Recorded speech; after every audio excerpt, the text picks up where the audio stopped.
So welcome everybody to this version of LTADchat. I'm Joe Eisman, the host. This is a one-on-one conversation with a scholar or a practitioner who's interested in best practices in youth and adolescent physical activity and fitness and long-term athletic development. Today's episode is actually going to be a follow-up to LTADchat on Twitter, our original format where we ask a question and then respondents respond and they interact with one another. In early May of this year, I asked Gordan MacLelland of Working with Parents in Sport to host a chat on quote unquote dealing or working with parents in sports. You can find the responses and the chatter from the LTAD chat at the link at the bottom left-hand corner of the slide. And today we are going to follow up on this important piece of the youth sports puzzle, these key stakeholders, parents, and have Gordan share his insight and expertise. So welcome to LTAD chat, Gordan. Yeah, thanks, Joe. Delighted to be here. So maybe before we actually get started with the questions, can you just tell us a little bit more about working with parents in sports? Yeah, so ultimately we're, I guess, an organisation who work with organisations, coaches and parents to work more effectively together.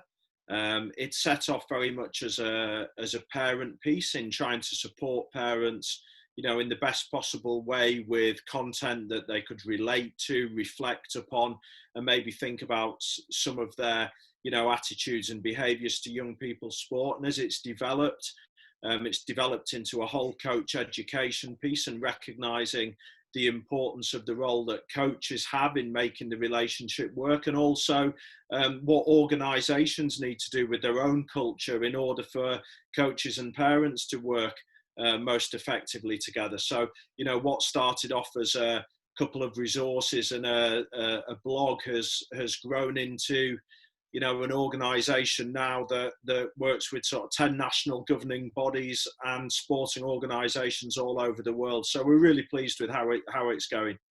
Yeah, excellent. Again, really glad to have you here to kind of, expand upon what we did in the Twitter chat. So let's get started. Let's go for question one here. What does parental engagement mean to you? Yeah, I think it's a really important one to define.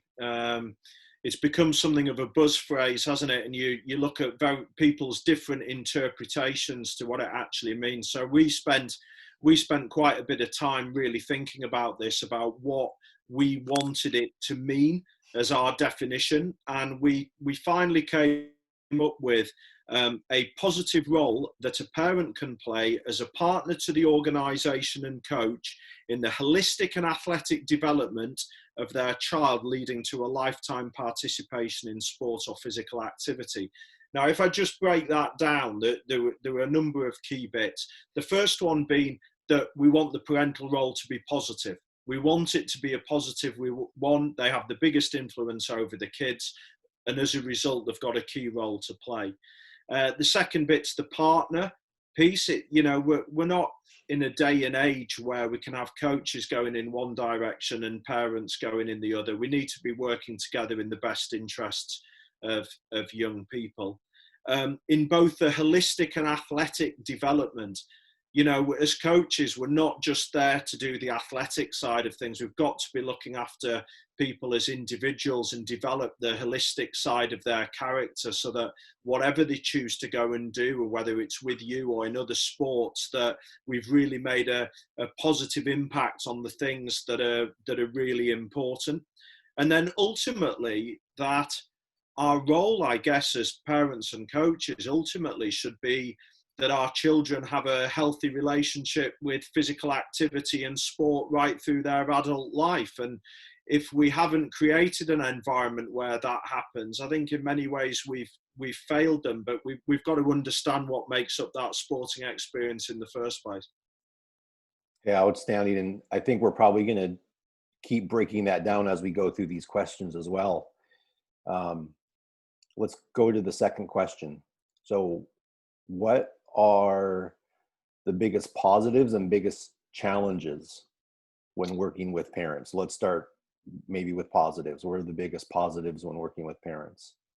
Yeah, so we ask this question in our coach workshops all around the world, and obviously we get a bank of responses from people. One of the first things that always amazes me is we always ask for the biggest positives of sporting parents, and the room goes silent. And that's a starting point. And I think that's an indictment of maybe some coaches' perception of parents, and having maybe been stung in the past, that they find it very difficult to find some of the positives. The moment you say to them, can you give us your biggest challenges? And it sounds like we're in the Super Bowl final, Joe, and the room just suddenly sort of breaks into a wall of noise. But what we've learned from a positive point of view is that as coaches, we need to acknowledge the fact that parents have the biggest influence on their children.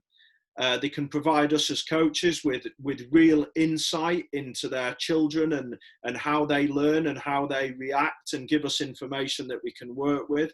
And they ultimately, provide, particularly at the younger stages, provide all the scheduling, they pay all the bills, they sort out the equipment, and they do all the support, whilst, in many cases, managing other children in a household as well. And it's pretty tough for them. So, without the parental role, we wouldn't have many sports that were existing, because we do need them, and we need their sort of financial and logistical support. Let's go on to the challenges. What are the biggest challenges when working with parents? Yeah, I think coaches find quite a few here. I think they struggle with parents thinking their children are better than they are. They struggle with the idea that parents give conflicting messages when they leave the training ground to the ones that they've been giving them. They perceive parents to be pushy and interfere too much when they feel that they're, I guess, heading into coach territory, or what we would deem as the coaching role rather than the parental role. Some coaches report hearing the way that parents speak with their children as a really tough one to take.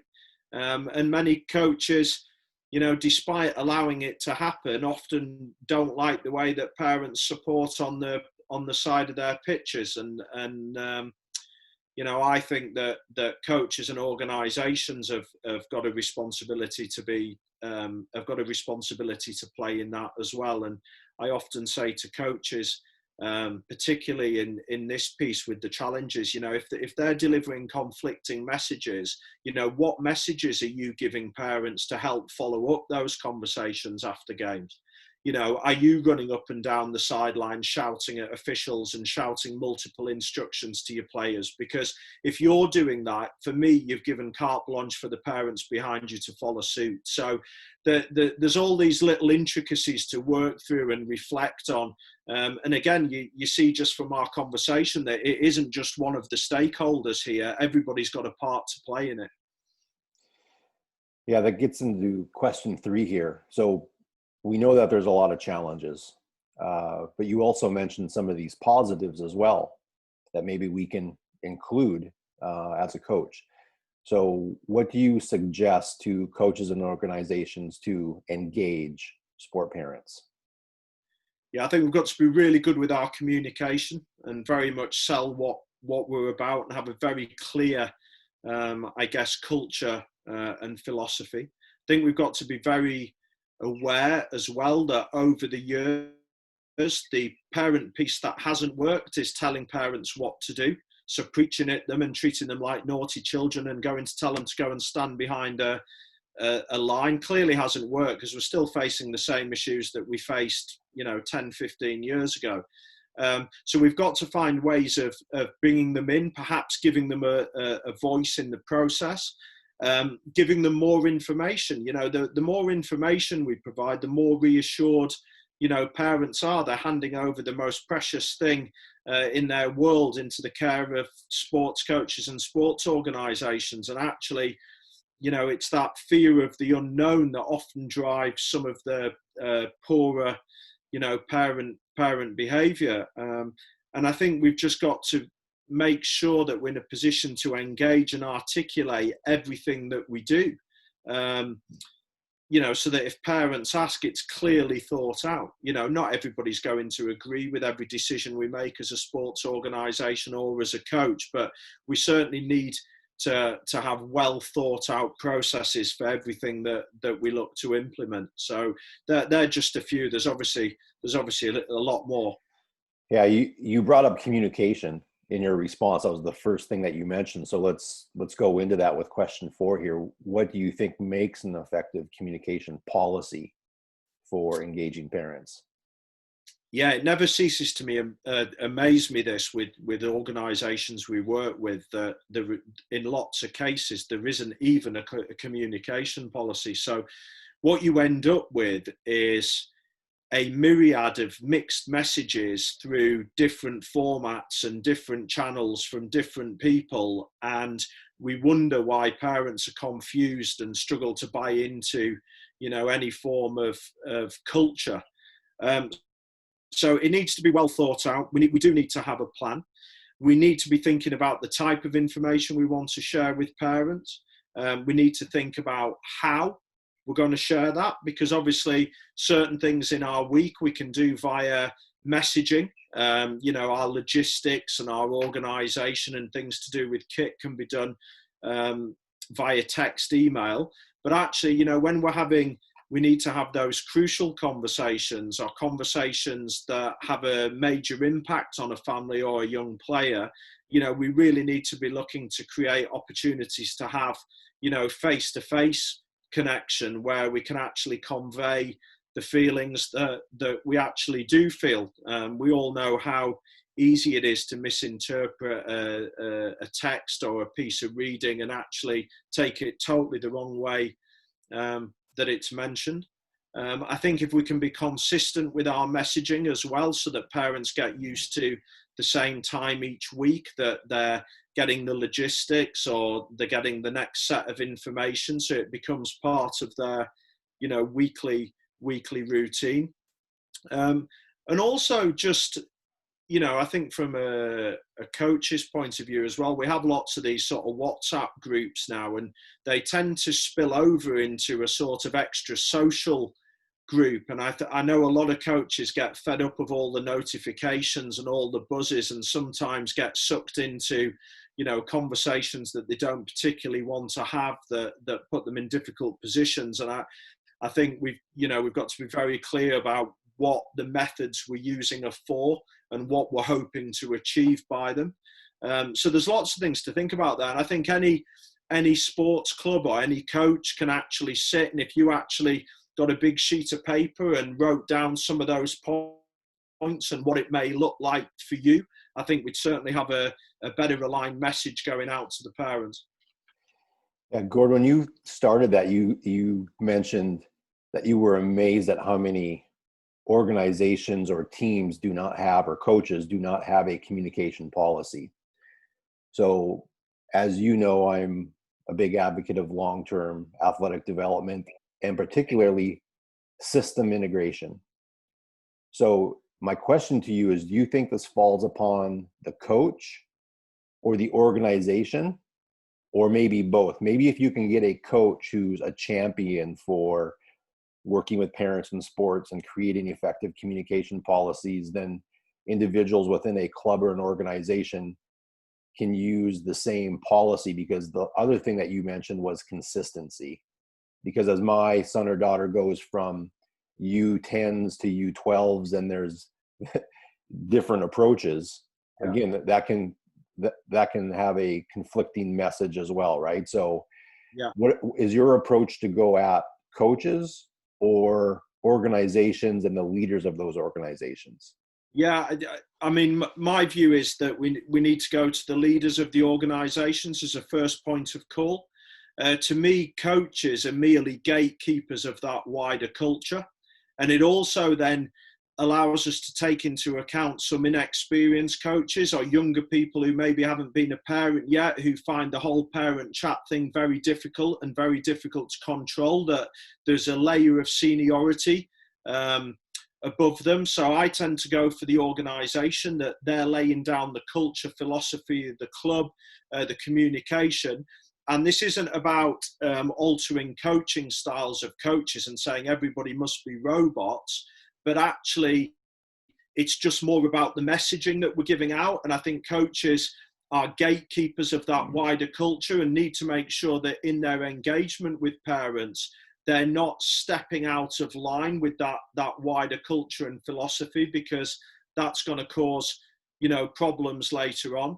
And it is difficult, as you say, Joe, because even in some clubs you work with, you get a really good system set up, as you say, with the under 10s, and everybody's buying into it. And you can see the coach has done a brilliant job, and the club have, and they've got a really good group of parents who are going about things in a brilliant way. And you look 100 metres across the pitch, and you've got an older age group where it couldn't be more opposite.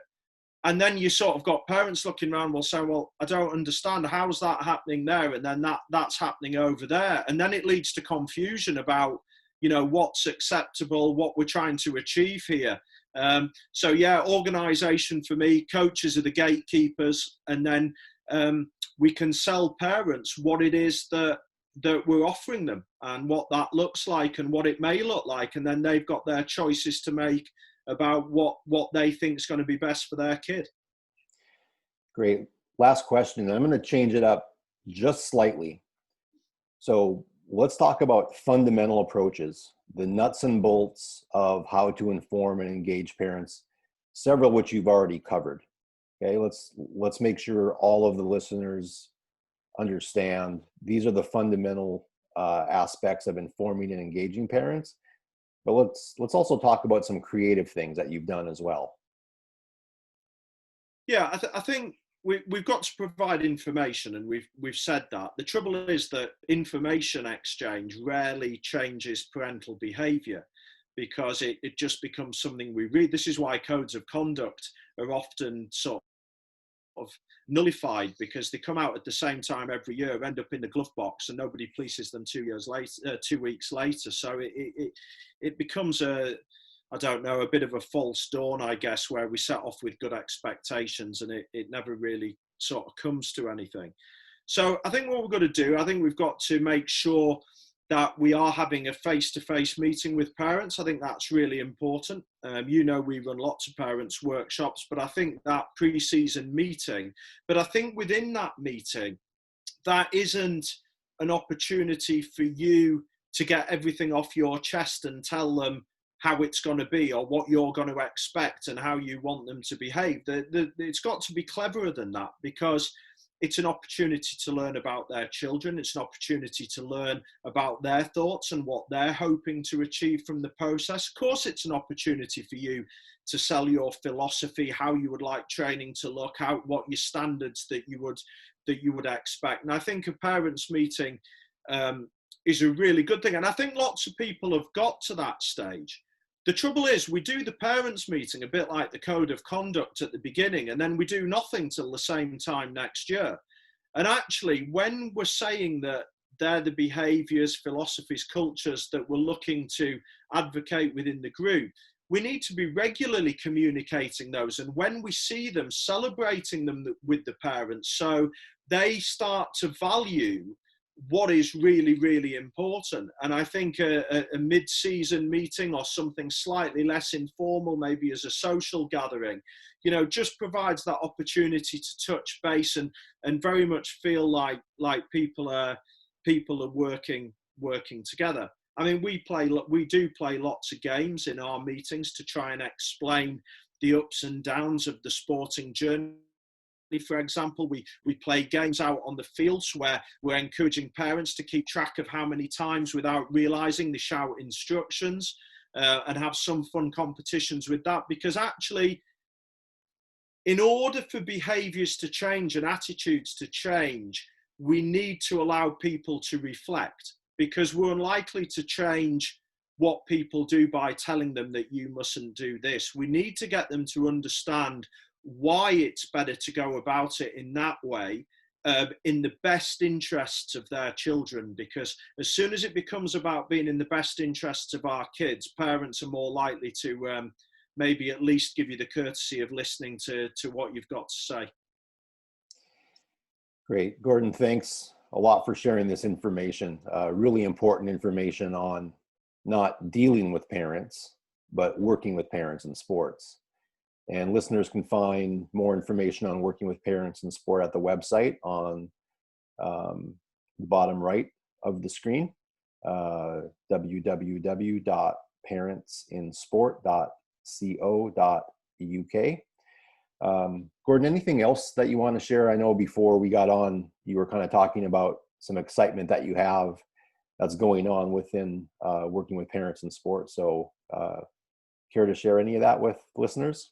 Yeah, absolutely. Yeah, we're very excited. I mean, it's been a moving feast over the last few years, and we've already got a great sports parenting resource for younger parents, maybe those 5 to 11-year-old age groups. We've got a coach's book, which is finding its way into coaching qualifications, coaching awards around the world, where organisations are using it to help coaches in engaging with the parents that they're working with. We're very excited that we've got coming out a book called Two Hats, which is to support parent coaches. We know that there's lots of those all around the world. Many often fall into the role, not given huge amounts of support, and are suddenly expected to deal with everything that the sporting world throws at them. So we're very excited about the release of that book, and we've got a number of leading sports stars from around the world who have contributed their own experiences of taking on that role. A new podcast launched this month. First guest was Denise Lewis, the Olympic heptathlete and gold medalist from the Olympics. And we're also turning all of our workshops into learning courses. And the hope is very much that over the next few months, we'll be in a position to offer individual clubs membership fees each year, where they can provide all these resources to their entire community. So that's to coaches and to parents, and hopefully they'll find it something that's affordable and, more importantly, real value for money, which is what we've always tried to do. Yeah, a lot of exciting things going on. And again, people can find more information at the website, Working with Parents in Sports. Thanks again, Gordan, for sharing this information on this important topic. And we hope everybody enjoyed this episode of LTADchat, which will be posted on the LTADchat YouTube channel, along with all the other LTAD shorts and full 1-hour versions of LTAD Live.